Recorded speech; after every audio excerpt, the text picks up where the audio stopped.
This is the 2018 question 5b. We have two smooth spheres, P, mass 2m, speed 4u, but it's going in this direction here at an angle alpha.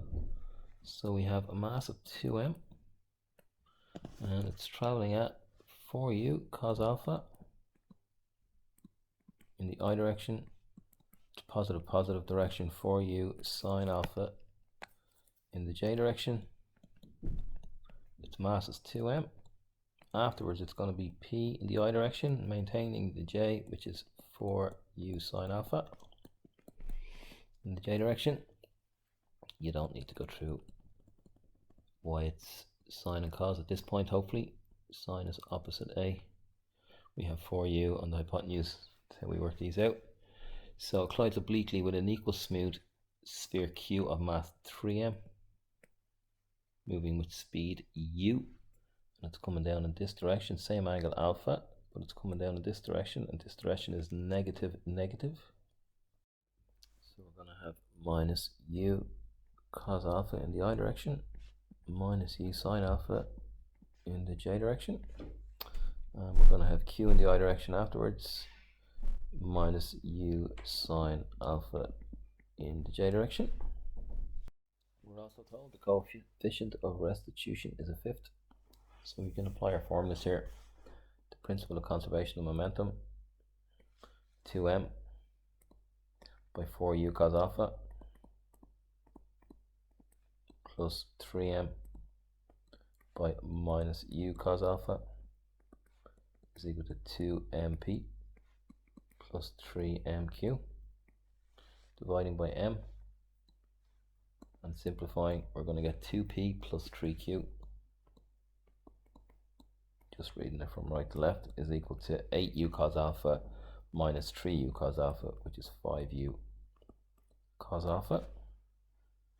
Newton's experimental law. We're going to get p minus q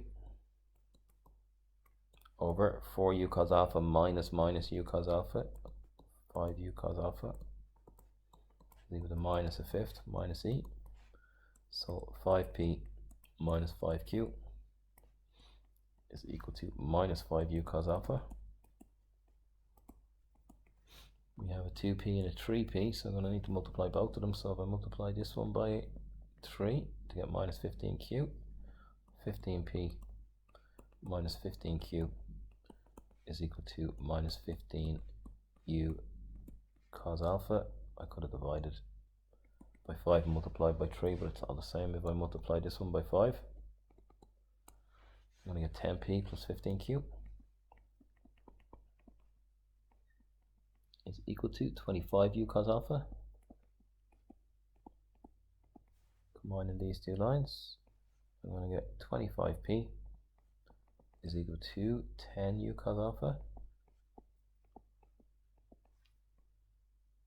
which would give me p being 10 over 25, which is 2 over 5, so 2u cos alpha over 5, or 2/5 of u cos alpha. Have we an equation for q? We could take this one here, we could say dividing by 5, we're going to get p minus q is equal to minus u cos alpha. So q is equal to p plus u cos alpha. So q is equal to p, which is 2/5 plus a whole one, so 7/5, so 7u cos alpha over 5 for q, and 2/5 of u cos alpha for p. That's in terms of u and alpha, the speed of each sphere after the collision. And after the collision, the speed of p is twice, and we were actually asked to find the speed here, not just the velocity, so we need to find the speed. So I write them out again. I'll just bring it up here. So the pi becomes 2u cos alpha over 5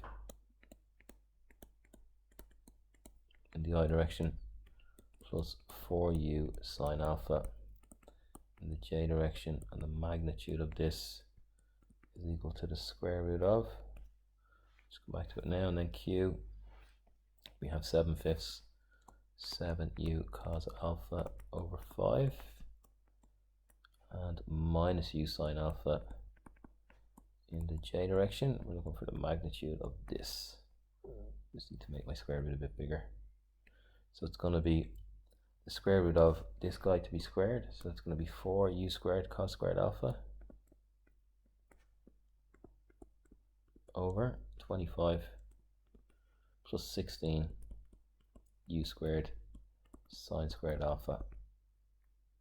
That's it. That's for that one. This one, the square root of 7u squared, 7u to be squared, so 49 u squared cos squared alpha over 25, and then plus u squared sine squared alpha.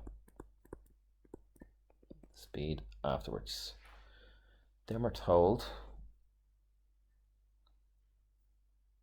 after collision the speed of p is twice the speed of q.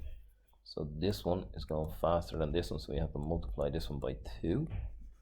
So if we set that up, so if we set it up like this, twice q is equal to p, and then square both sides, we're going to get 4 times 49 u squared cos squared alpha over 25 plus u squared sine squared alpha is equal to 4u squared cos squared alpha over 25 plus 16 u squared sine squared alpha.